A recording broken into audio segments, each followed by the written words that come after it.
اعوذ باللہ من الشیطان الرجیم بسم اللہ الرحمن الرحیم واصبر نفسك مع الذین يدعون ربهم بالغداة والعشی یریدون وجہہ۔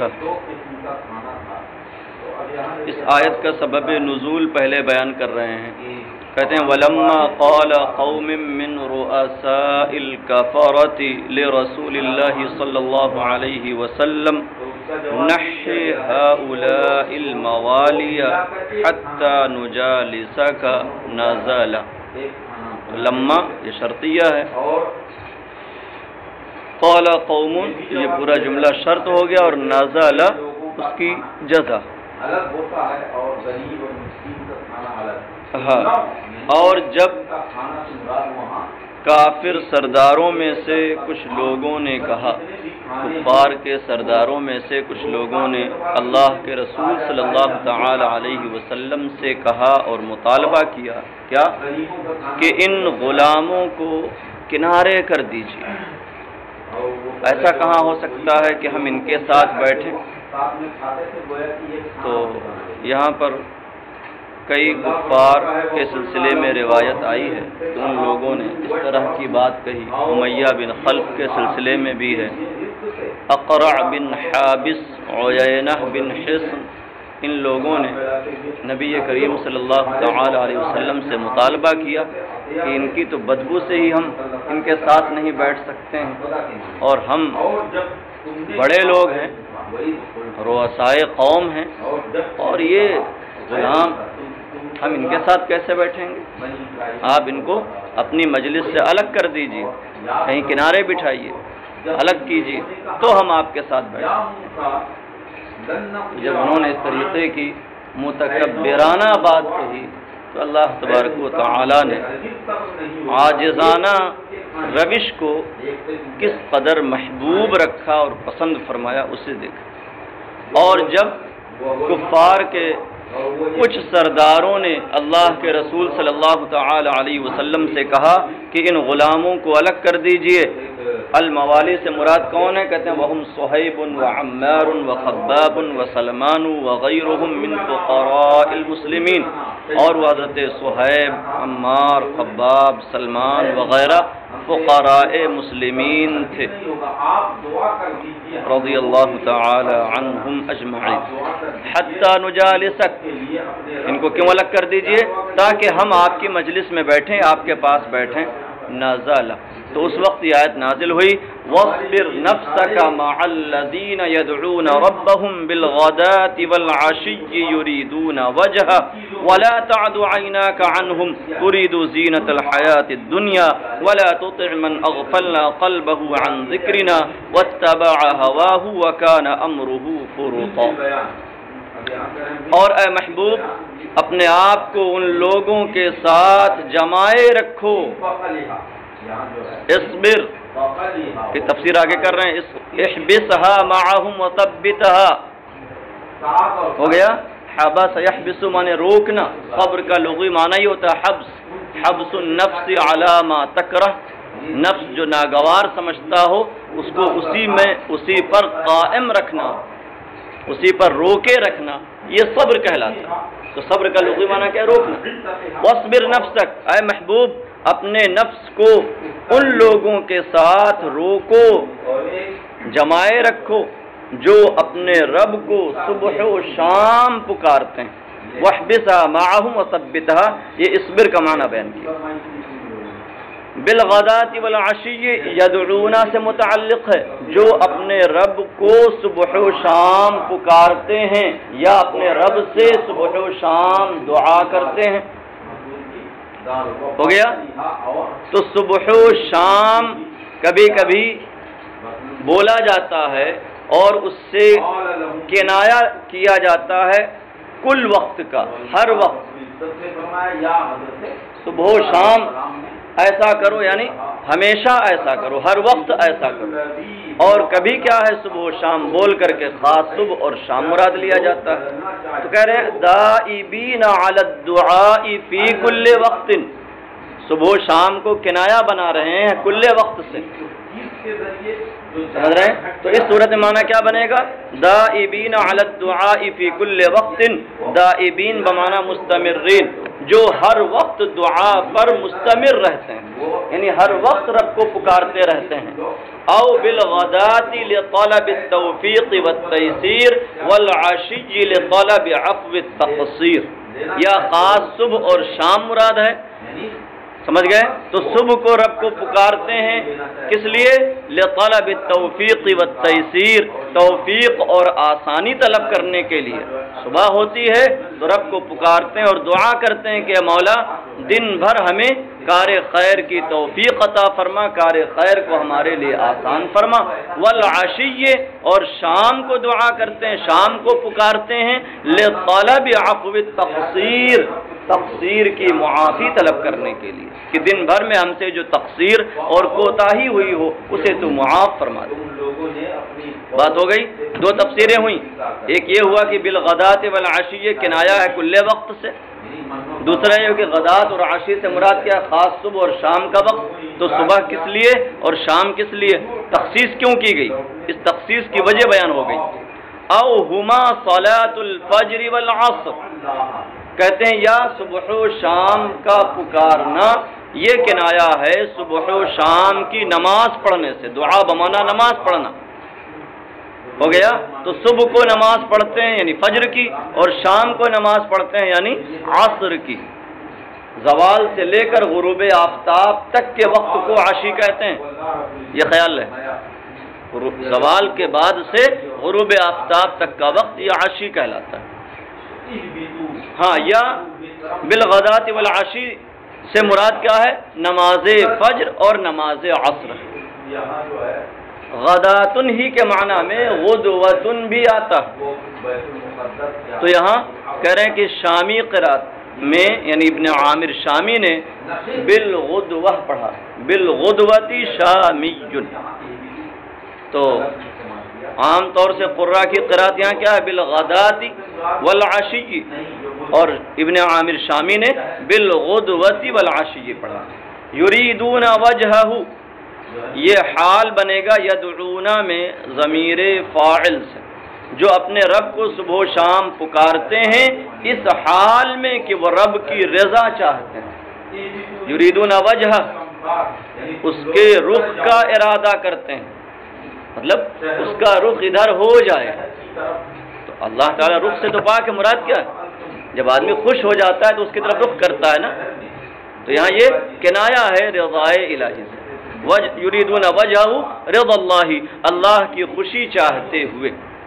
ولا تعد عیناک عنہم ترید زینۃ الحیات الدنیا، اسی پر معطوف ہے اصبر پر، اور اے محبوب ان سے آپ کی نگاہیں نہ ہٹیں، آپ کی نگاہیں ان سے آگے تجاوز نہ کریں، ان سے ہٹ کر کے ان کی طرف نہ جائیں۔ ترید زینت الحیات الدنیا، اس حال میں کہ تم دنیاوی زندگی کی زینت چاہ رہے ہو، چاہتے ہوئے، یہ حال کے مقام میں ہے۔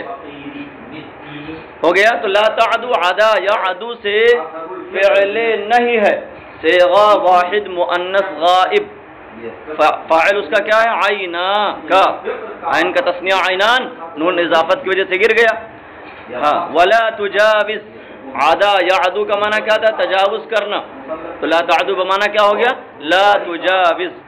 عداہ اذا جاوزہ، عداہ بولتے ہیں معنی کیا ہوتا ہے؟ جاوزہ، وہ اس سے تجاوز کر گیا۔ وعدی بعن، ہاں تو جس سے تجاوز کرنا ہوتا اسے آپ دیکھ رہے ہیں کہ مفعول کے طور پر لایا جاتا، عداہ بولا گیا نا، اور یہاں کیا ہے؟ عنہم، لا تعدوہم نہیں آیا، لا تعدو عنہم آیا، تو عن کیوں لایا گیا؟ عدا یا عدو کا مفعول تو بالذات آتا ہے بغیر کسی صلہ کے، یعنی بغیر کوئی حرف جار لائے ہوئے، اور یہاں عن صلہ کیوں لایا گیا؟ تو کہتے ہیں وعدی بعن لتضمن عدا معنی نبا فی قولک نبت عنہ عینہ، اور عن سے متعدی کیا گیا عدا کے نبا کے معنی کو متضمن ہونے کی وجہ سے، نبا کے معنی، اور نبا کا معنی کیا ہے؟ تمہارے قول نبت عنہ عینہ میں، تو نبت عنہ عینہ، اس کی آنکھ اس سے پھر گئی، اس کی آنکھ اس سے دور ہو گئی۔ مراد کیا ہے؟ اس سے مطلب نفرت کرتی ہے اور اس کی طرف دیکھنا نہیں چاہتی، تو اس موقع پر کہتے ہیں نبت عنہ عینہ۔ تو دیکھیں نبا فعل کا صلہ کیا آتا ہے؟ عن آتا ہے، اور عدا متعدی بالذات ہوتا ہے، اس کا صلہ نہیں آتا، لیکن یہاں پر عدا کے ساتھ عن لایا گیا، تو کہتے ہیں اس لیے کہ عدا نبا کے معنی پر بھی مشتمل۔ تو کبھی ایسا ہوتا ہے، سمجھ رہے ہیں، کہ ایک لفظ بول کر اس کا جو معنی ہے وہ تو مراد لیا ہی جاتا ہے، ساتھ میں ایک دوسرے لفظ کا، ایک دوسرے فعل کا معنی بھی وہاں مقصود ہوتا ہے۔ جب لفظ نہیں ہے تو معنی کیسے مقصود ہوگا؟ تو کہتے ہیں اس پر دلالت کرنے کے لیے اس کا جو صلہ ہوتا ہے وہ وہاں استعمال کر دیا جاتا ہے۔ بات میں آ رہی ہے؟ اس کا جو صلہ ہوتا ہے وہ صلہ وہاں استعمال کر کے اس کی طرف گویا کہ اشارہ کر دیا جاتا ہے، اس پر اس کا ایک قرینہ ذکر کر دیا جاتا ہے، تو اس کو کہتے ہیں تضمین۔ ایک فعل کو دوسرے فعل میں متضمن کرنا، اور تضمن باب تفعل ہو گیا، متضمن ہونا، تو جب متضمن کیا جائے گا تو متضمن ہوگا۔ تو کہتے ہیں یہاں پر لا تعدو کے ساتھ عن صلہ کیوں لایا گیا؟ وعدی بعن لتضمن عدا معنی نبا۔ ٹھیک، ترجمہ کیا ہوگا؟ اور لا تعدو کو عن کے ذریعے متعدی کیا گیا، عدا کے نبا کے معنی کو متضمن ہونے کی وجہ سے جو نبا تمہارے قول نبت عنہ عینہ میں ہے، تو کیا دکھانا ہے کہ نبا کا صلہ عن آتا ہے۔ اب سوال یہ پیدا ہوتا ہے کہ یہ تضمین کیوں کی جاتی ہے؟ تضمین سے کیا فائدہ حاصل ہوتا ہے؟ کہتے ہیں وفائدۃ التضمین اعطاء مجموع معنیین وذلک اقوى من اعطاء معنی فظ، اور تضمین کا فائدہ دو معنی کے مجموعہ کو عطا کرنا۔ بھئی تضمین ہوگی تو دو فعل کا معنی حاصل ہوگا نا، جو فعل مذکور ہے اس کا بھی معنی، اور جس فعل کو متضمن کیا گیا ہے اس کا بھی معنی۔ سمجھ رہے ہیں؟ تو کہیں تضمین کا فائدہ ہے دو معنی کے مجموعے کو عطا کرنا، اور یہ زیادہ قوی اور بلیغ ہے مفرد معنی دینے سے، مفرد معنی عطا کرنے سے۔ بات ہو گئی؟ ترید زینت الحیات الدنیا فی موضع الحال، کہتے ہیں یہ جملہ لا تعدو عیناکا میں کاف ضمیر سے حال ہوگا۔ کاف جو ضمیر مخاطب ہے، حضور نبی اکرم صلی اللہ تعالی علیہ وسلم کو فرمایا جا رہا ہے کہ محبوب آپ کی نگاہیں ان سے تجاوز نہ کریں، ان سے ہٹ کر دوسرے کی طرف نہ جائیں، اس حال میں کہ آپ دنیاوی زندگی کی زینت چاہ رہے ہوں، چاہ رہے ہیں نہیں، چاہ رہے ہوں، یعنی یہ خبر دینا نہیں ہے کہ آپ دنیاوی زندگی کی زینت چاہ رہے ہیں، یہ بتانا ہے کہ دنیاوی زندگی کی زینت چاہتے ہوئے آپ کی نگاہیں ان سے نہ پھریں، پھرنے میں ایسا ہوگا۔ ہو گئی بات؟ وَلَا تُطِعْ مَنْ أَغْفَلْنَا قَلْبَهُ عَنْ ذِكْرِنَا وَاتَّبَعَ هَوَاهُ وَكَانَ أَمْرُهُ فُرُطًا، اور اس کی بات نہ مانے۔ اطاعت کرنا کیا ہے؟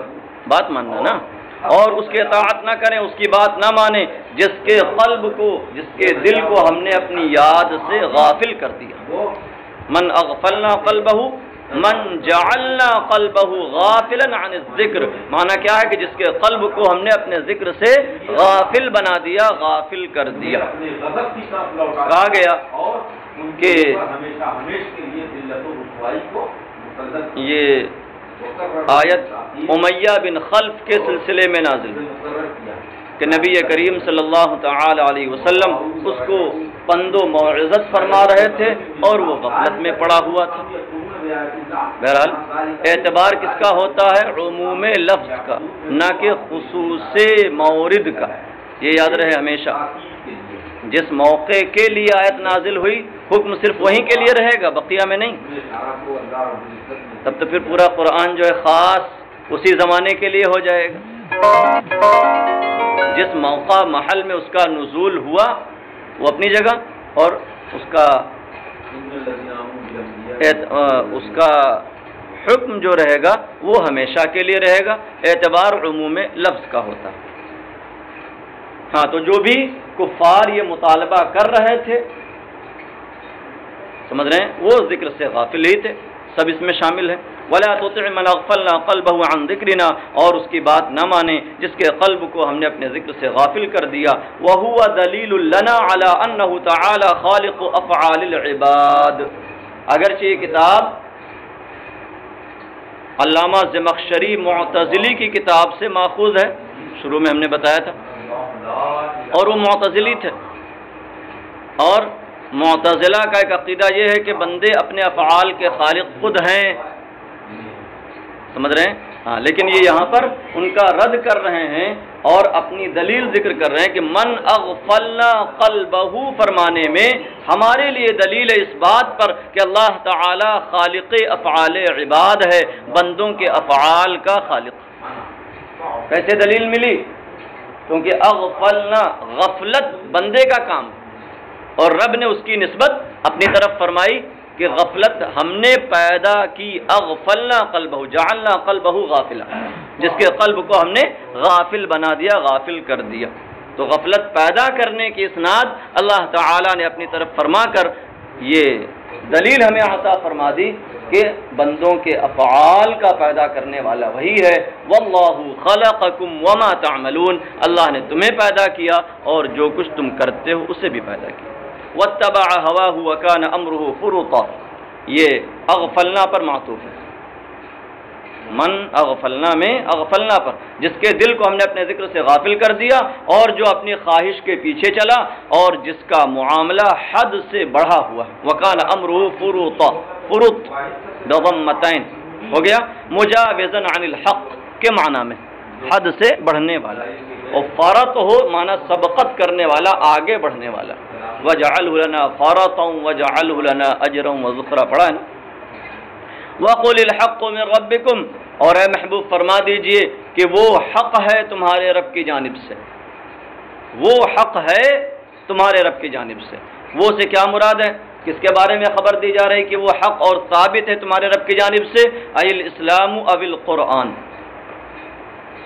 اسلام، دین اسلام یا قرآن کے بارے میں فرمایا جا رہا ہے۔ والحق خبر مبتدا محذوف اے ہوا، اور الحق کیا ہے؟ مبتدا محذوف کی خبر ہے، یہاں تقدیر کیا ہوگی؟ هو الحق من ربکم فمن شاء فلیؤمن ومن شاء فلیکفر، بس جو چاہے ایمان لائے اور جو چاہے کفر کرے۔ من شاء فلیؤمن، تو جو چاہے ایمان لائے اور جو چاہے کفر کرے۔ تو من شاء یہ تخیر بیان کر رہا، گویا کہ لوگوں کو اختیار دے دیا گیا کہ جو چاہو کرو، کہتے نہیں، مفہوم دیکھیے، اے جاء الحق وزاحت العلل فلم يبق الا اختیارکم لانفسکم ما شئتم من الاخذ فی طریق النجات او فی طریق الہلاک۔ مراد یہ ہے کہ حق آ گیا اور شبہات زائل ہو گئے، دور ہو گئے، زاحہ، ٹھیک ہے، اور شبہات، علتیں، اعتراضات سب دفع ہو گئے۔ فلم یبق الا اختیارکم لانفسکم، بس باقی نہ رہا مگر تمہارا اپنے لیے اختیار کرنا جو تم چاہو۔ اب تمہارے لیے کیا بچا؟ حق آ گیا، باطل مٹ گیا، سارے شبہات دور کر دیے گئے، تو اب تمہارے لیے راستے واضح کر دیے گئے، اب تم جو راستہ چاہو اختیار کر لو۔ یہ مفہوم ہے فمن شاء فلیؤمن ومن شاء فلیکفر کا، بات سمجھ میں آئی؟ ہاں، بس باقی نہ رہا مگر تمہارا اپنے لیے اختیار کرنا جو تم چاہو، من الاخذ فی طریق النجات، نجات کے راستے کو لینا یا ہلاکت کے راستے کو لینا۔ وجیء بلفظ الامر والتخیر، تو اسے اس بات کو امر اور تخیر کے ذریعے کیوں بیان فرمایا گیا؟ من شاء لایا گیا اور فلیؤمن امر کا صیغہ لایا گیا، فلیؤمن فلیکفر، کفر کرنے کا بھی حکم دیا جا رہا ہے ایک طرح سے، یہ نہ ہوا فلیکفر، جو چاہے وہ کفر کرے۔ تو کہہ رہے ہیں کہ وجیء بلفظ الامر والتخیر لانه لما مکن من اختیار ایہما شاء فکأنه مخیر مأمور، اور امر اور تخیر کا لفظ یہاں لایا گیا اس لیے کہ جب اللہ تبارک و تعالی نے ان دونوں میں سے جسے چاہے اسے اختیار کرنے کی قدرت دے دی. مکن من مانے قدرت دینا، تمکن من مانے قدرت ملنا. ہاں کہ جب اس نے دونوں میں سے جس راستے کو چاہے اسے اختیار کرنے کی قدرت دے دی فَكَأَنَّهُ مُخَيَّرٌ مَأْمُورٌ، تو گویا کہ بندہ کیا ہے؟ مخیر اور معمور ہو گیا. بِأَن يَتَخَيَّرَ مَا شَاءَ مِنَ النَّجْدَيْنِ، بئی طور کہ وہ جو دونوں راستوں میں سے جو چاہے اختیار کر لے. نجد کی جمع، نجد کا تثنیہ ہے نجدین. نجد کہتے ہیں بلند حصے کو، بلند زمین کو، لیکن یہاں مراد کیا ہے؟ راستہ. اور راستے کو نجد کیوں کہتے ہیں؟ اس لیے کہ عام طور سے راستہ کیا ہے؟ اونچا اور بلند ہوا کرتا ہے. ثم ذکر جزاء من اختار الکفر فقال، جو چاہے ایمان لائے، جو چاہے کفر کرے. ٹھیک ہے، یہاں امر اور تخیر نہیں مقصود ہے، مقصود یہ ہے کہ حق واضح کر دیا گیا. اب جو راستہ چاہو چن لو، یہ راستہ چنو گے تو تمہارے لیے یہ جزا ہے، یہ راستہ چنو گے تو تمہارے لیے یہ جزا ہے. اب دونوں کی جزائیں بیان کی جا رہی ہیں. ثم ذکر جزاء من اختار الکفر، پھر اس کی جزا بیان فرمائی جس نے کفر کو اختیار کیا. فقال انا اعتدنا للظالمین، بے شک ہم نے ظالموں کے لیے تیار کی ہے کیا؟ نارن احاط بهم سرادقها، ایسی آگ جس کا خیمہ انہیں گھیر لے گا. اعتدنا کا معنی بیان کر رہے ہیں حیّنا، تیار کرنا. للظالمین کی تفسیر للکافرین. ظلم و کفر میں کون سی نسبت ہے؟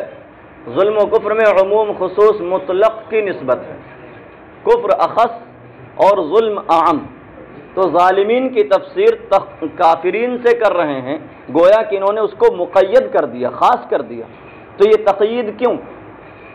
آپ نے اس کو مقید کیوں کیا؟ ظالمین کو عام کیوں نہیں رکھا کہ کافر اور غیر کافر دونوں کو شامل ہوتا؟